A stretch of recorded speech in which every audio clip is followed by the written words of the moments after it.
दोस्तों नमस्कार, आप देख रहे हैं सत्य हुंकार। मैं आपके साथ सत्यपाल। मेवात नुह में क्या 28 यानी कल ब्रज मंडल यात्रा निकलेगी? क्योंकि प्रशासन की मनाही के बाद भी हिंदू संगठन यात्रा निकालने पर अड़े हुए हैं और ये सबसे बड़ा सवाल है।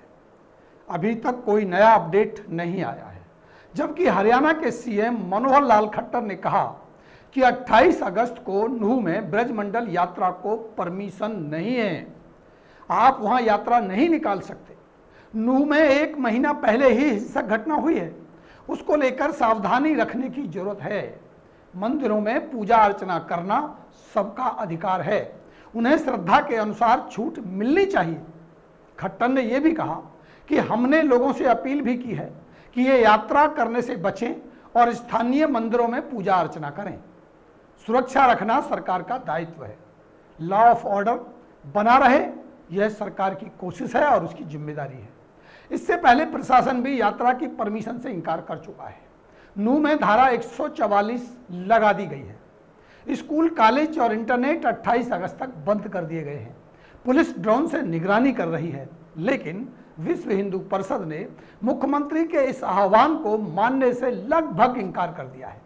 विश्व हिंदू परिषद की राष्ट्रीय प्रवक्ता विनोद बंसल ने कहा कि 28 अगस्त को सुबह 11 बजे यात्रा की शुरुआत होगी। यात्रा की परमिशन लेने का सवाल ही नहीं उठता। सावन का आखिरी सोमवार है, हर श्रद्धालु का अधिकार है कि वह अपने इष्ट को जलाभिषेक करे। उन्होंने कहा कि यह एक धर्मपरायण देश है, यहाँ किसी भी यात्रा के लिए परमिशन नहीं ली जाती। उन्होंने सवाल किया कि क्या कभी कुंभ के लिए परमिशन ली जाती है या कभी मुहर्रम के लिए परमिशन ली जाती है। देखिए कितना अजीब सा सवाल है, कैसी विडंबना है कि कुंभ जैसा मेला लगता है और उसके लिए परमिशन ना होती हो।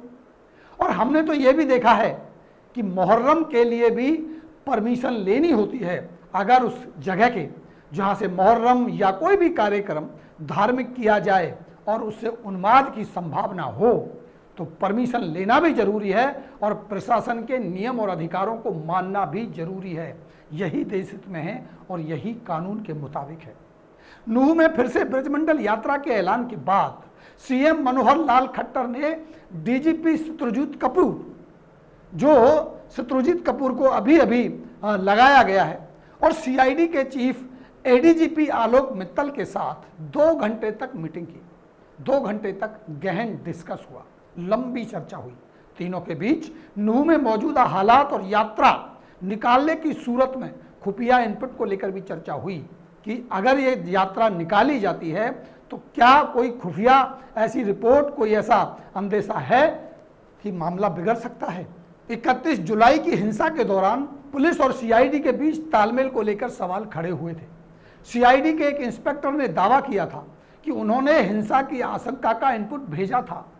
हालांकि पुलिस के अधिकारियों ने कहा कि उन्हें कोई इनपुट नहीं मिला। इसके बाद गृह मंत्री अनिल विज ने गृह सचिव को इस मामले की जांच के भी आदेश दिए हैं। यानी ये कहा गया था सीआईडी की तरफ से कि वहां इनपुट था कि हमला होगा और उस पर कोई कार्रवाई पुलिस प्रशासन की तरफ से नहीं हुई थी और ये बड़ी चूक थी, जिसको लेकर के गृह मंत्री ने जांच के आदेश दिए हुए हैं। डीजीपी शत्रुजीत कपूर ने 5 राज्यों के साथ मीटिंग करके सीमाओं पर अतिरिक्त चौकसी रखने की अपील की है। साथ ही हरियाणा पुलिस को सोशल मीडिया पर डेली मॉनिटरिंग करने के भी निर्देश दिए गए हैं, क्योंकि अंदेशा है कि दूसरे प्रदेशों से भी लोग आ सकते हैं। वहीं हरियाणा के गृह और स्वास्थ्य मंत्री अनिल विज ने यात्रा निकालने के ऐलान पर कहा कि फिलहाल ऐसा कुछ भी नहीं है। अगर यात्रा निकलेगी तो हमारे इंतजाम पूरे हैं, यानी हम उसे नहीं निकलने देंगे, हम उसे रोकेंगे। वैसे तो हर वक्त वहां पुलिस तैनात रहती है। नुह की सभी सीमाओं को सील कर दिया गया है। शांति व्यवस्था बनाए रखने के लिए 57 स्पेशल ड्यूटी मजिस्ट्रेट नियुक्त किए गए हैं।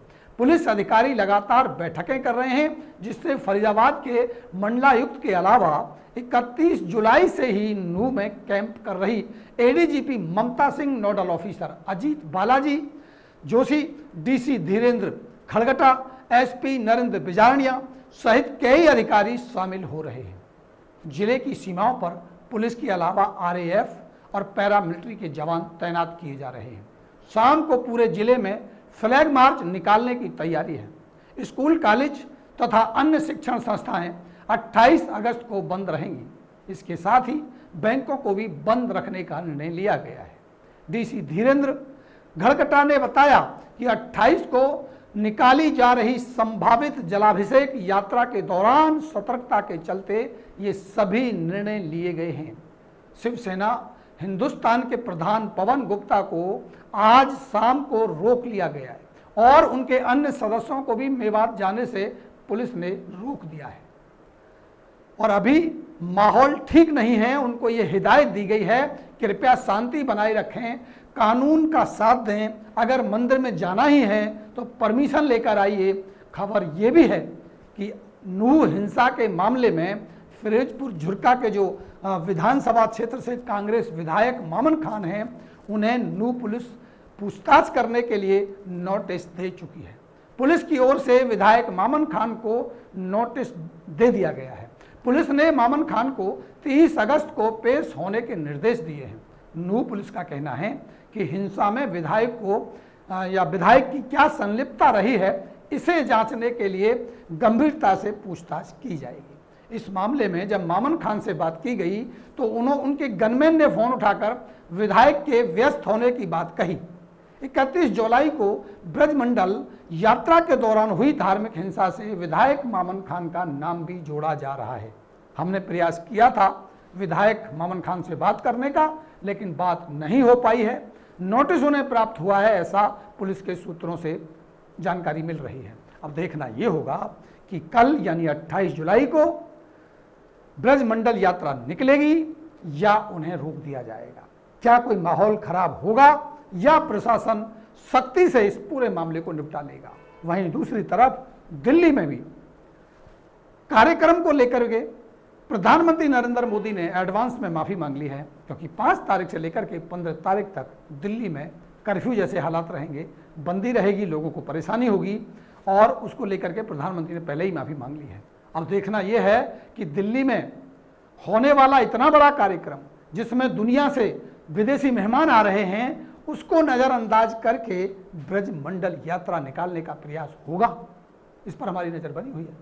आप देखते रहिए सत्य हुंकार। मैं एक बार फिर मिलता हूं, अभी लेता हूं इजाज़त। नमस्कार।